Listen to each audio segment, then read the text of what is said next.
Welcome back everybody to 2020 LCK Summer Split Analyst Desk. Today we'll be joined by Subin Yoon and Victory and Lyra. 안녕하세요, 반갑습니다. 네, DRX와 KT의 첫 번째 DRX 경기, versus KT가 첫 KT 번째 game 승리를 number one. 가져가면서 Today was a day full of upset. Sowan and Smap came in to actually fill in for Tusen in support role, and also KT stopped the DRX 7-game winning streak. Ash, Karma, and Rek'Sai, they had a lot of priority in lane, and Kennen and Maokai are two champions that are really strong for objective team fights. For DRX, Akali and Camille, they were looking for a priority in the side lanes, but they do demand a certain level of itemization, but KT already outscaled them in the early phase of the game. KT, they always rely too hard on aiming, and they were putting all of their eggs in one basket, but they kind of learned that they always need to have plan A, plan B, and more. Sowan did get a lot of early lead with the early game gank, and DRX, they did play the bottom lane really well, and mid also Chovy did a great job on Akali up against Karma. However, they weren't able to accelerate their gap, and they were feeling a little bit too rushing, and they had to forcing them into opening fights a lot. And let's check out the first highlight. KT going for Baron after they win a team fight. But we want to point out their blunders here actually. Chovy goes over the wall, and you can only spot Akali when she's in the shroud with the only with the Karma W, but Yuka actually used his skill onto Baron, and that was a huge blunder that actually allowed Chovy to survive longer, buying his time in the shroud, and then Akali's ult and Camille's multi-stun went in perfectly synchronized, and they turned this team fight around. If they landed their W, if Yuka landed his W on Chovy, they could actually just pop Akali right after they saw her, but well, with that one skill shot mistake, the game got a lot more extended. This game was pretty close as DRX find a lot of edges during the team fights, but this team fight was a huge blunder this time for DRX. Keria went all the way in, but the hook goes wide and it doesn't find any meaningful targets. And with all the stopwatch and Zonias, there was a huge damage gap. So Chovy couldn't find any meaningful target here as well, so he wasn't doing a lot of work as the main carry of the team. Sowan goes in perfectly and finds the carries with his ultimate, but Chovy had to run away just to survive. DRX was not having their tempo at the point of the game, but they were forcing themselves into a teamfight initiation for no specific reason. They kind of opened a perfect teamfight for KT Rolster, and KT Rolster, they were playing so cleanly today. It's time to check out the player of the game on the side of KT Rolster. 실수를 놓치지 않고 한타를 진짜 잘 풀어간 KT였거든요. KT Rolster, they were not making any mistakes, and they were really good at using the opponent's mistakes, and Sowan picks up the POG on Kennen. DRX had the comp to go into the opponent's position, but Kennen was the huge part of KT Rolster to neutralize them. Once again, this team fight. Look at Sowan finding Chovy the very back line, and then he comes out alive.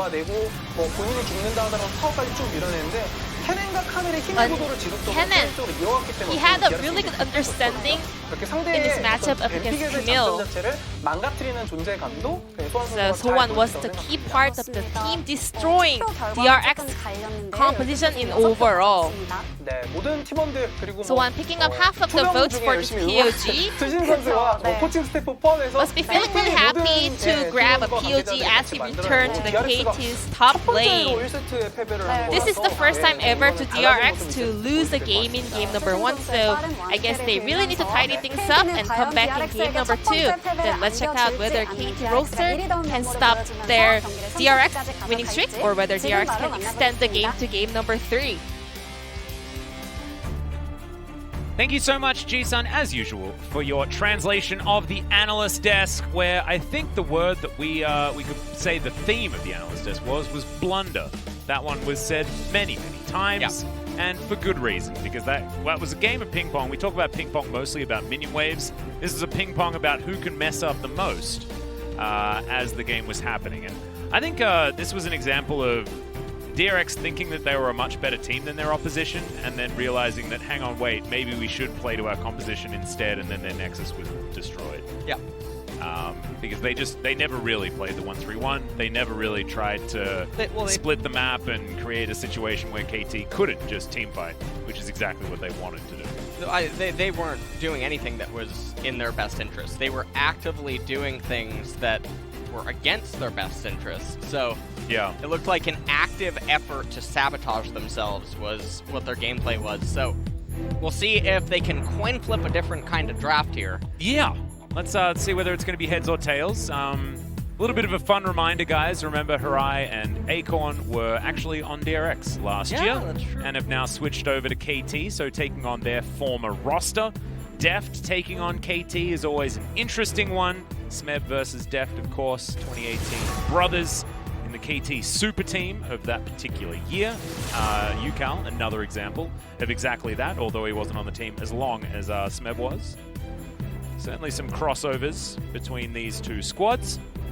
As getting into our second draft, DRX will be on our red side, and they'll be banning away the Karma this time. Not a bad decision to make, as KT ban the Ezreal, which I find very interesting. Because Aiming's such a good Ezreal player, right? Yeah. And we'll see what else ends up getting banned away here by KT. Okay, it's going to be the Volibear. No one's even hovered Nunu. I know, right? It's making me very Where's the sad. Kog'Maw?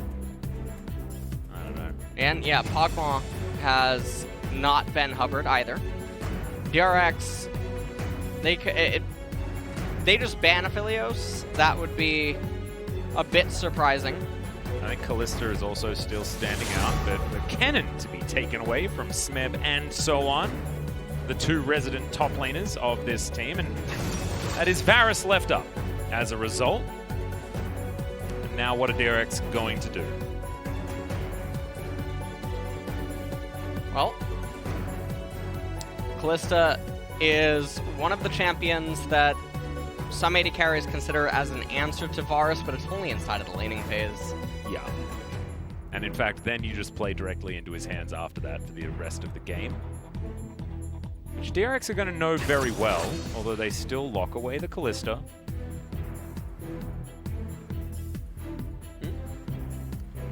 And we'll see what they end up pairing it with. They could just go with a jungler here to not give away too much information. Alternatively, they might just pair... Whoa. All right. Steady now. Steady now. Take it away. I'm going to need you to stay. I'm going to need you to stay. Over to you. If you could just, I know, this is not a time that you want to be on the desk, but you're going to have to stay. We could have the padlocks. Thank you. Good. Locked in for the rest of the day, as the Rek'Sai is going to make it so that we're going to test those locks, I guess, if that's going to be locked away yet again.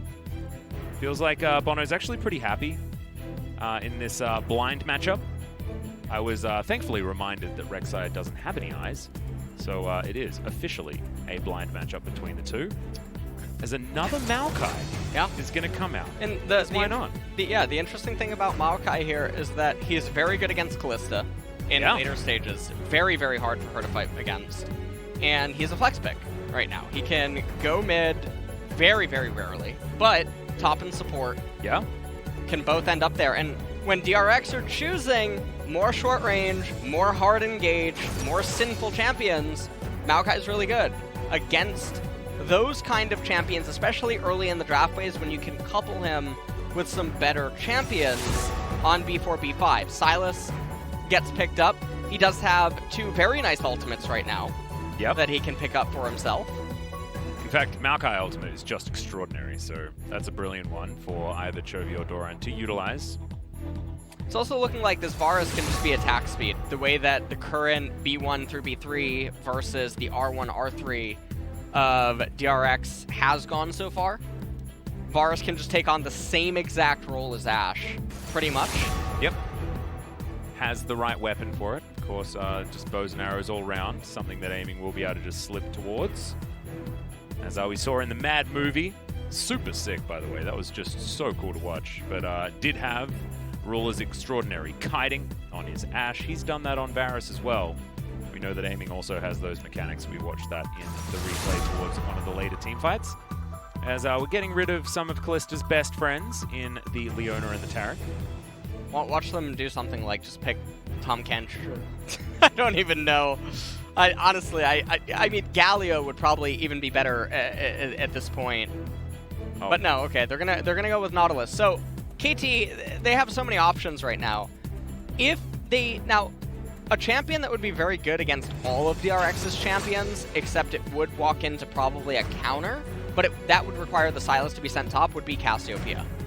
Cassio, super good at shutting down every single mode DRX is trying to take. Now, fortunately for KT, DRX doesn't have split push options, and the Lee Sin is on red side now, which has a lot more difficult of a time fighting. Orianna, really good champion to go in blind, given that the Sylas can flex. Very good against the Sylas if it ends up being in mid lane. So, their draft right now, very, very good. We'll see what the blind top champion is going to be, or maybe they will choose yet another dual flex so that the Maokai could end up in top or support.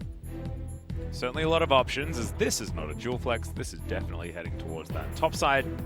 You know what? They could have... that would have been a lot of magic damage, but I think it would have been fine. They even could have picked Zyra in a spot like this, and she would just ruin is disgusting. all of DRX's champions. Callista, Nautilus would not be able to play the game.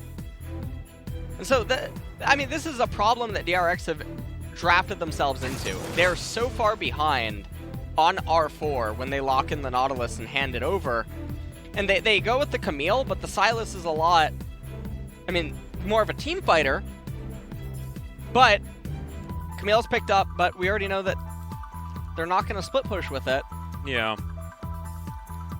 It's very interesting. They did pick less useful ultimates for the Sylas, as Orianna, you can only really Sombrero, and World Ender does basically nothing.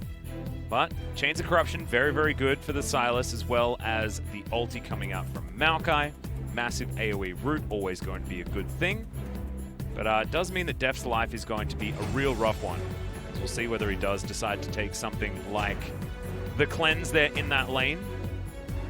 Here's one of the things that I miss out on. I wish that they would have swapped Smeb to top lane and so on to, you know what I mean? And that way this draft sequence didn't have to look like this if they were going to intend for something like that. That would have been a very interesting play. But nonetheless, Maokai, Rek'Sai, Orianna, Varus, and Aatrox is going to be the team comp for KT, and yet again they find themselves with a protect comp. Aatrox is enabled because everyone on the enemy team is short range, hard on engage, and the unfortunate thing for DRX this time is they're a lot worse positioned than in game number 1, because Sylas, he deals a fair amount of damage, but he gets Proto Belt, he gets Zhonya's, he gets Ludens. Yeah. Not packing a massive punch, and the opponents aren't incentivized to get magic resist. So, all the armor is hurting Callista, Lee Sin, and Camille. 100%. Actually, I feel like KT, as this game goes longer and longer, as it is going to be lethal tempo, so I'm glad you picked that one up. And when you've got such a low-range composition like DRX have, you may as well pick the lethal tempo Varus into it, because you will be doing so much DPS. Steph, moving on over here is Championship Callista. Going to be pinged out. So he's now going to go back home. Wonder if this is Deft actually moving back to grab himself a sweeper. Could potentially. No. Oh, he does. So it's the old sweeper Callista, as both himself and Chovy going to switch over to that one. Vision available here on the red buff, as you can see.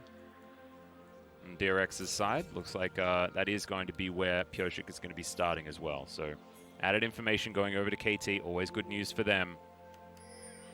But no scuffles here in this early game. This could be a really rough laning phase for Deft and Carrier if they don't play it out well. But I guess, you know, the Maokai isn't the greatest laner in the universe. Oh, we're going to sweep the ward. Yeah. So they do manage to grab that one, but we've got sweepers on both sides, both 80 carries going back and grabbing one of those. Well, Halo Blades, Kalista for Deft with Cleanse against aiming, and this is one of Varus' strengths. Lethal Tempo has the option. He's basically two champions. Yeah, exactly. There's attack speed Varus, which we outlined in the B1, and when DRX went for the R1, R2, Kalista Lee Sin, R3 Silas, we know in that moment that, yeah, Varus can say, okay, I'm just going to go attack speed here. I don't need to go lethality, and now you have a very big problem. So that is one of the powers of him as a champion. It's why he's banned and picked as much as he is. Lots of modes, like you talk about. Deft solo walking up towards this turret. Knows that without a couple of extra buttons, Smeb isn't going to be as much of an issue, but now might give him a bit of extra space. Ward's being pinged actually very accurately on KT's side. They know exactly where that ward from Deft went down. Oh, sorry, that ward from Carrier went down. He's going to land that dredge line now. Smeb going to get exhausted. I feel like this happened in game number 1. Exactly the same scenario. I don't even understand. So now Smeb is afraid. He shouldn't want to walk up. He shouldn't be standing on the right. He should be standing on the left. Should absolutely be standing on the left. He's gank immune on the left-hand side. Well, that's immediately the flash forward is aiming. Oh no, the Pierce is not going to land, but it's not going to matter. Pyosik going to flash on forward. Bono a little bit too late. There's now a teleport from KT. They're doubling down on this 3v3. Is Bono trying to flash forward? Pyosik just going to take him down, though. An absolute disaster as the answering teleport comes through from Chovy. And they are going to be able to secure 2 kills on the bottom side of the map. And so this whole thing could have just been avoided with champion positioning being a little bit better because you're gank immune on the left-hand side. And so now DRX, they find themselves with 2 kills on their jungler. And Kalista and Nautilus just get bailed out, essentially, of the problems down in bot. And UCal's lane state, not super ideal for him. Chovy doing a very good job, and Bono's just going to be very far behind the Lee Sin now. And also, you can see Doran's having a much better laning this time around as well. So the Camille into the Aatrox is working out, at least in the early levels. As Sohan is a very practiced Kennen player. It's very interesting having both Sohan and Smeb in this game. And Sohan the one playing Kennen, but has been playing a lot of it. As the flash from Deft was not the greatest, but Pyosik does pick it up with a Tempest in the end. And this is where the Yakety Sack started, I believe. And Bono just goes in. UCal teleporting down as well. No one was on the same page in that play. DRX, they find themselves with a 1,000 gold lead, and this is basically what kind of things they need to have happen, which it's just a whole lot of mistakes that they didn't have total control over. Doran might die. Yeah, he probably should. That's a good stun. Is now Sohan waiting. Oh my goodness. I would have flashed 100%. Nerves of steel from Doran. He would have looked very silly if that Q had landed, but still, going to keep himself alive. No flash out of Sohan, remember. So just going to go back and possibly just going to teleport onto those minions and does so. Well, Pyosik now looking to start up the Ocean Dragon. And Deft and Carrier are going to come over, help him out with it. Yep, they'll get some sticks into this Ocean Drake. Lock that one down. You mentioned 1,000 gold lead. Now it's 1,000 gold lead with Ocean Drake. And next one is Infernal. So you might say that DRX have rolled high. Because even if it's just a single Infernal Drake, it's still worth so much money, especially to a comp like this. Well, Infernal coming up next is going to be super valuable, and then ideally if you're a DRX fan, you're hoping that they roll Mountain. Yep. If you're a KT fan, you hope for Cloud. That gives them a lot more time to continue to try to scale up. Now, even though aiming and everything, stuff went very rough for him early on, he's still at a only 13 CS lead, because Def's going to pick up all the CS. There's 7 minions there. Yep. Actually made it back to the lane in a pretty good state. Yeah. So, as the dust settled, was able to capitalize quite nicely. As Yukal just going to drift into Fog of War, move down towards this bottom side. Could be a 4-man dive, potentially. Possibly 5-man, because someone does still have his teleport. But no, he's going to use that to get back towards top lane. And DRX want none of it. He's going to back all the way out of this lane. That's going to move on down. No vision available for them. And you can see Pioshik, he's on the top side of the map. He's taking the enemy blue buff. So they are getting something for this. And I do like the defensive play coming out from DRX. I feel like they have given KT a lot more respect at the beginning of this game in comparison to game number 1. Though there were the yakety sax gank moment down the bottom lane was certainly a little bit dicey. Oh. Huh? Okay, so on. Wow, World Ender. Throw down his ultimate. Chovy picks it up for himself as well. Sharing is caring. Yeah, and they're actually staying around top. Doran, he does have Hextech Ultimatum. They're just going to back off completely, not looking to make a dive. Oh, that dredge line was fantastic. Decent answer, but Smev actually going to go back in. Still has his flash available, but there are so many Ren stacks in that tree.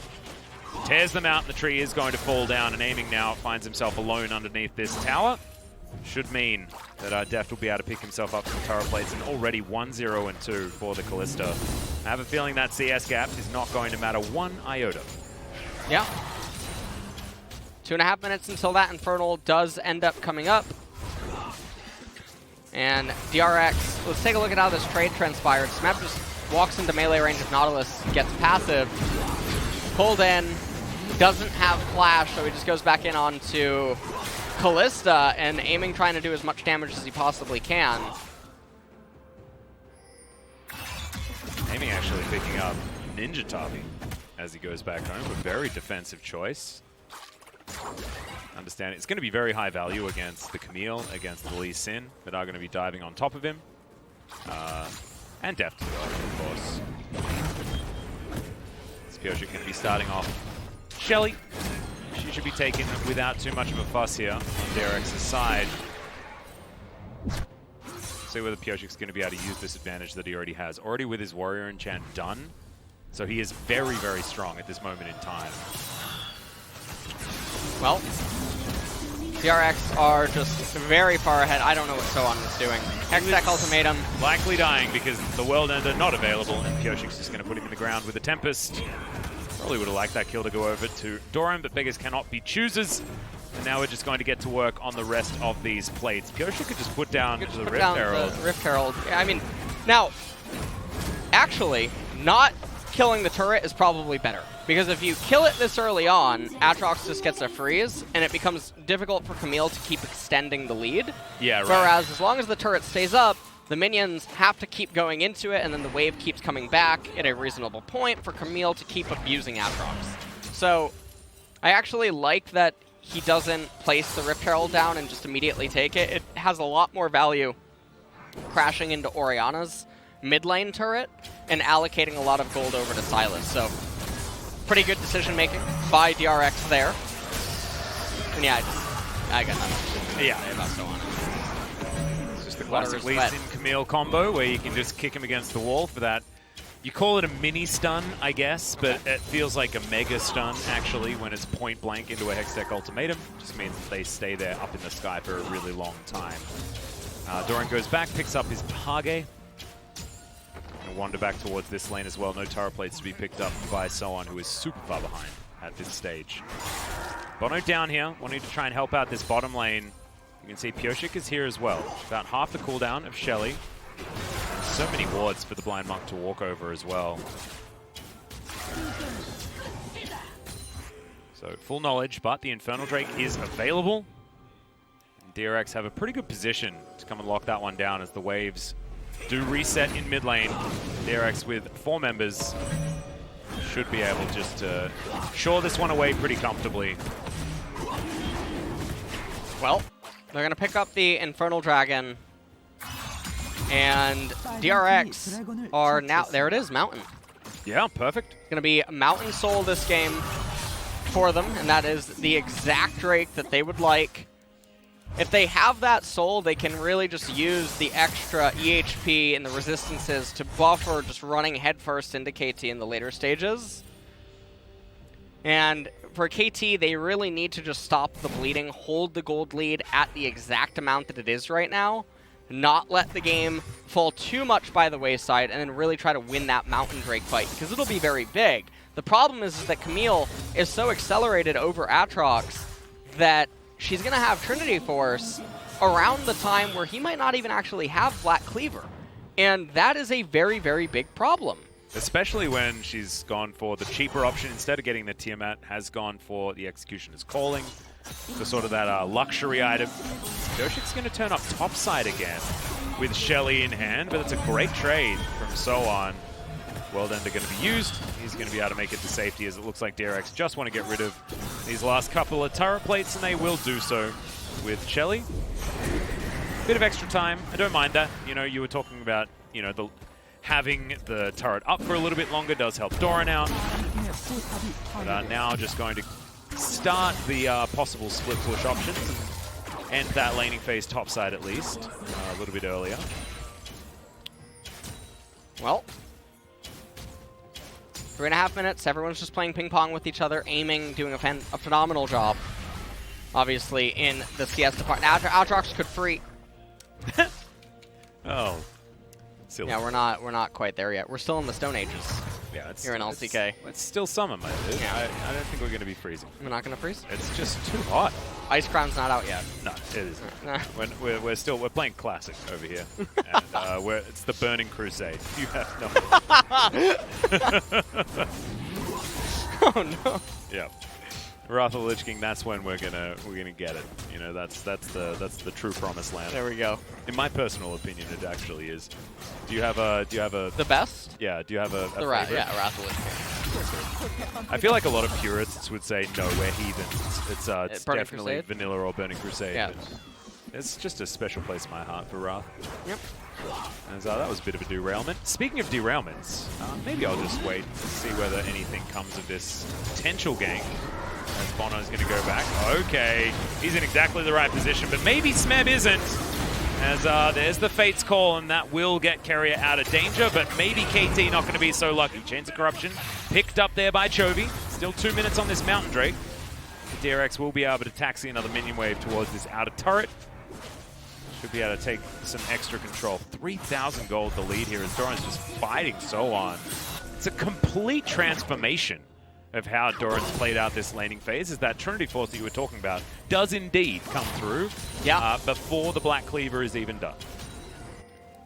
Well, So-On is still trying to just control this wave, and he's going to shove it back out. And now the problem is that the onus is on him to guarantee that this wave goes up. Now, okay, this wave, this cannon, Doran could have just let some of the minions die, and because he doesn't, Aatrox is now going to get minions that he shouldn't have otherwise been able to get. They're doing nothing. There's no neutral up. There's no reason to shove in the wave and just give it over to Aatrox immediately. It's the absence of thought, Alice. Absence of thought. No, he's thinking that there are red dots to kill in this lane, and he's going to kill them as quickly as possible, silly Billy. That's what I think whenever there's red dots on the table. All right. Adorable skin, by the way, the Pool Party Orianna. Not sure how she deals with the rust issues. But look, this is a fantasy land. As Chovy, I believe that was about to run out, so decided to throw out a hijacked Chains of Corruption just in case. See Yukao farming pretty nicely, actually even with Chovy, which is a compliment to Yukao, weirdly enough. He's just really, really good at farming, as our friend Chovy. Head of the clock at the moment. Deft is going to... Wow, it's a... Well, he's turning that the Gromp into a sea urchin. The amount of Ren stacks. Yeah. As Bono is in the Dragon Pit. Deft is going to very comfortably take away the Rift Scuttler, put down another ward. Doran has so much pressure on this top side that someone not going to be able to teleport away is now Deft, fighting against aiming. Blade of the Rune King comes down as he misses his ultimate entirely. It doesn't matter. Barrett splashes forward, grabs the kill onto the Callista, and now Carrier is well and truly dead, and it looks like DRX have just given away this Mountain Drake. Well, I mean, with that kill, Kyoshik's going to go for a hero play. Now, he's going to have to invest a control ward to do this. No, he's been spotted out. Yep, he's going to land the Q why aren't they getting Bono. why aren't they getting the mountain? Because they want to get the outer turret bottom lane. Why? Okay. They're gonna go over now, I guess. Yeah. All right. I guess now we're gonna go over. All right. They just want to get the turret first, which strikes me as a little bit bizarre because, well, all right, it's not gonna happen because we're in the LCK. But by getting that turret, you give Callista the ability to freeze bottom now, and now there's no neutral again. If you do it this way, if you take the dragon, leave the turret up, the 500 gold, there's no turret place anymore. Yeah. So you're not getting any extra gold that you can't get at a later stage. So the question becomes, does the 500 gold, 250 of which is divided between Rek'Sai and Varus, so 125 extra, is it imperative that you get it right now? And without anything to force a fight on the map, no Rift Herald, no dragon now, the answer would be no. What about blue side Gromp? We're fighting over blue side Gromp at the moment. That's the value add right there. I completely agree. You can see Aiming's intention. He predicted Deft to try to move back in to the chain. Carrier gets locked up, no idea. It's actually a zoning ult at that stage, right? Because if he hops left, he definitely dies because he's stuck against a wall and was never going to be able to get out of it. And if he was going to hop to the right, then he'd get hit by the Chains of Corruption. It's a rock and a hard place. If he lands it, he doesn't have to flash. That's pretty much the only thing going on there. Love the Oblivion Orb. Out of UCal. No one's going to really get... Well, Chovy has Merc Treads, but outside of that, no one's really going to get any magic resistance this game. And so the Sork Pen Boots plus the Oblivion Orb is going to give UCal near true damage on a lot of DRX, unless they can start getting some Mountain Drakes under their belt to amplify ever so slightly. Might be able to. 3.5 minutes until they will have that opportunity, and DRX remain in the lead as far as gold, still by about 3,000. But any sort of delay on Mountain Soul was a really great thing here for KT. They have the Orianna, they have the attack speed Varus, which scales so much more effectively, and even Smeb's value in the late game is going to be just massive with that huge ultimate. It will stop Deft from having a really good time, especially with the cleanse on cooldown. And at this point, DRX are stuck between a little bit of a rock and a hard place. They're going to end up using that Rift Herald mid lane. Yep, should be able to actually take this turret. Yeah, they're going to crack it. Atrox does not have the Black Cleaver complete yet. Not going to be the end of the world for him. Cull was completed by aiming down in bot lane. That's going to help stifle some of the bleeding, and DRX are ahead only about 3,000 gold. Now, that Mountain Dragon is going to give a couple hundred over to KT, but likewise DRX with the Infernal. Yep. Same going on there. The next Mountain Drake is a very decisive fight. It's very important that DRX gets it. If they give away a second Mountain, those amplified resistances on everyone become such a nuisance. I mean, Callista really feels the pain. Oh, yeah. Because she doesn't get any pen until usually third, sometimes fourth item. You often want to go for, at least third item Death's Dance, and then maybe you can afford to go into a last Whisper item of some kind. And sometimes she wants to get QSS as just a random component to pick up after she gets the Runon's Hurricane. And so, right now, the map state, this is where I like to, to preach about 0 Celsius. But we're not going to have that. We're going to play ping pong with all the lanes. We are in a lull state. I feel like I haven't said that in a long time. I know. It's very, I've been really trying to stay away.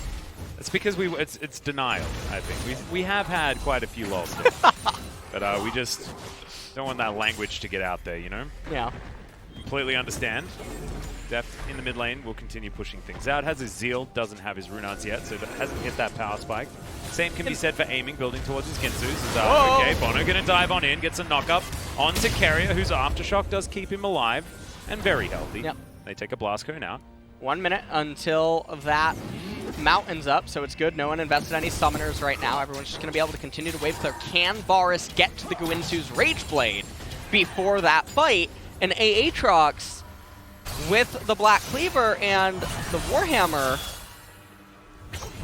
is not super fine, Camille, in terms of items, even if he's behind her in terms of potency inside of the game. Doran's having a great time, by the way. It's night and day between game 1 and game 2. It actually might make a huge difference in how this game goes. That's a Morellonomicon completed there from Yukal. A little bit upset about that. I really liked seeing the Null Magic Mantle there in his back pocket. Would have been great to have a Banshee's Veil a little bit earlier. And I think the reason for him getting Morello at this fight is that it's going to give as much power as possible for this immediate fight. Not to mention there is a fair bit of healing on the DRX side. I mean, there's a lot of lifesteal on Deft, especially given the fact that he has gone for the Hail of Blades variety, which means he will have Taste of Blood, like a lot of more, rune healing as well. There's definitely a few reasons to get some Grievous wounds. This is a very peculiar fight. Wait. Okay, KT biding their time for the minute as someone's taking a very long walk away. There are a lot of sticks in this, and this is just going to be going over to DRX. They will get Soul Point.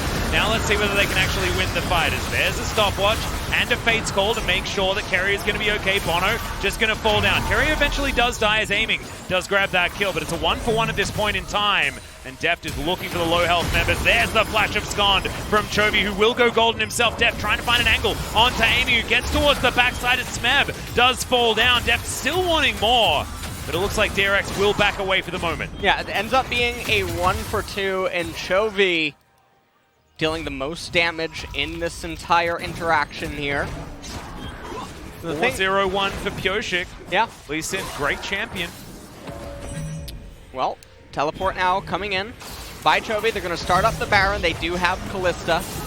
Disappointed that I was ignored with my little bait there, but that's fine. He's getting better.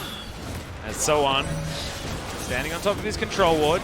Looks like this Baron, once again, DRX, they do like going for these plays as Chovy finds himself a World Ender. Now pops it, moving real fast. Has this Silas and avoids so much. Looks like the Baron's going to be taken down. It's Camille that gets it for some reason as Carrier trying to get himself out of there. No flash available, so he is dead. But 4 members with Baron definitely feels good if you are a DRX fan. Chovy might go down here. We'll see. Can he 1v3 is going to be the question. Doesn't quite have another ability to hijack just yet. Can he actually go one? No, he can't. Kingslayer is decent, but not decent enough. And it's Soan locking down the kill. Yeah, they gave Soan the kill, which I think is very surprising. And allocating it to Orianna, I think, would provide a lot more than the Aatrox. So right here, the thing that's so bizarre is the blue trinket spots no dragon. We come back into live, and yeah, looks like Varus was trying to get the Scuttle Crab. Oh no, you're going to regret doing that, Soan. I think Doran wants to kill you, but no. Yukal's going to go over there. He can throw the beach ball over to Soan if he would like to. The fact that it's not a beach ball actually bothers me, to be honest. It's like a little whale, which is adorable, but like you're a champion that actually has like a little ball. Like it may as well be a beach ball. As we should probably talk about the team fight, I guess. But still, it's frustrating. Well, the team fight ends up being a bit of a blowout. DRX already secured the dragon for themselves. Chovy drawing a lot of aggro. Some very nice movement. He even goes in, takes down the Raptor camp immediately thereafter. And DRX, they secure themselves the Baron. Honestly, Carrier didn't need to do this big sacrifice. There were other ways for all of the members to pretty much get out. Someone might argue that he drew enough time for them to just walk above the Baron pit. Yeah, it might have been like respecting the tunnel flash out of the Rek'Sai maybe to just make sure there's no turnaround as Doran is going to hookshot away from Soan here. Yukao is coming in to try and defend. Yeah, it feels like we just come out of replays to Doran killing someone. That's just how this game is going. He's very close to getting that Flame Horizon as well, sitting at 10 ahead of the clock. Very nicely done.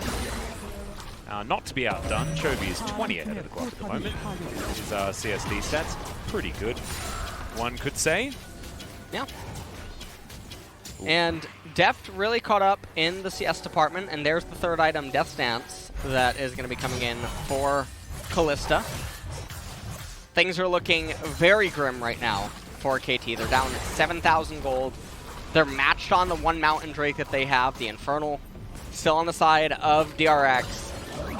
It feels like CP Max has gone back to wanting his players to get as much experience again. They had a couple of 2-0s, which CP Max was not happy with. Needs to make sure that they stay out on the Rift for as long as possible.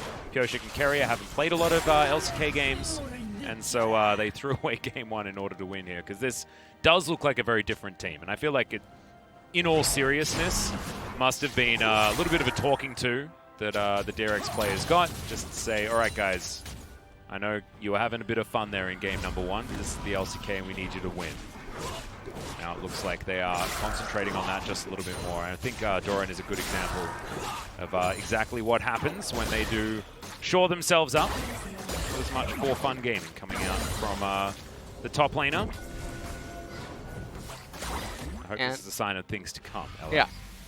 15 seconds until that Mountain Soul, and KT is looking to clear out vision on the left side of the map. All right. That's not where you're supposed to be. You can't make it up. You actually just can't. No, there's 2 minutes until Baron. You cannot make it up. You just really can't. They turned their maps Australian for a little while. They're like, oh wait, no! It's the other side of the map! Duh, blimey. Oh dear. In all seriousness, KT must have just felt like they had no ability to fight there. Didn't have flashes that they required or abilities. I mean, they're missing one flash, one summoner spell actually. Someone's teleport just about to come back up, but otherwise it's Bono's flash. They could have fought for it. Decided not to. Opting to scale. Yeah. There's no way for DRX to lose this one. Okay, well, unless Pioshik's just going to dive on in and throw his life away. So I beg to differ. He's going to flash. Safeguard comes in as well. So he's going to walk for the moment, but there is the ulti out from Bono. Chovy gets a Chains of Corruption. Stay. I'm here with you. Yeah, thank you, because I can't do this alone, I promise you. We went from LSAK lull state to literally seething. Yes, I think so. Oh, man. No. Okay, well, Baron's up in 45 seconds. That's not the end of the world, but Pioshik does end up losing an item for free because Guardian Angel... Yeah, it's not an item. It's not an item. I mean, he is still getting the armor and the damage from it, but yeah. Doran was not thinking the same, for good reason, too, yeah, by the way. Absolutely. Doran was intentionally not on that page. Whatever. He's a blind monk for a reason, you know? I mean, that's true. I mean, Doran probably just said, oh, well, there's 4 people there. And he's like, oh, dang it, I didn't see those. And Doran was like, well, of course you did. Guess that's probably how the interaction went. 7,000 gold, the lead here for DRX still. And Mountain Soul means that it feels like even more. Doran's back to being by himself, which I'm sure he likes. Ravenous Hydra completed, as well as his Death Dance. Red buff is now they're just going to pile in on Doran. Likely that he's going to fall down, and he does pretty immediately. As we're taking it in turns to run into 5 people by ourselves, I guess.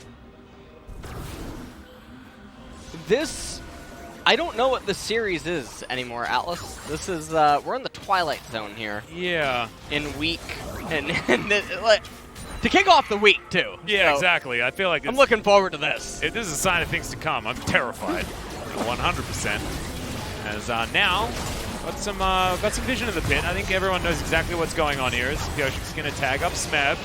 Chovy wants to get in here as well. So likely to be a 50-50 as Pioshik remains over the wall. Massive 4-man knock-up with that depth charges. Look at the AoE. It's now Pioshik looking to try and get in amongst it. Gets the kickback. Doesn't land the knock-up onto Aiming, though, who's kiting so beautifully. But now, Chovy will find the backline. That is just a casual Q. It's going to be able to lock down that kill, and Deft grabs it in the end.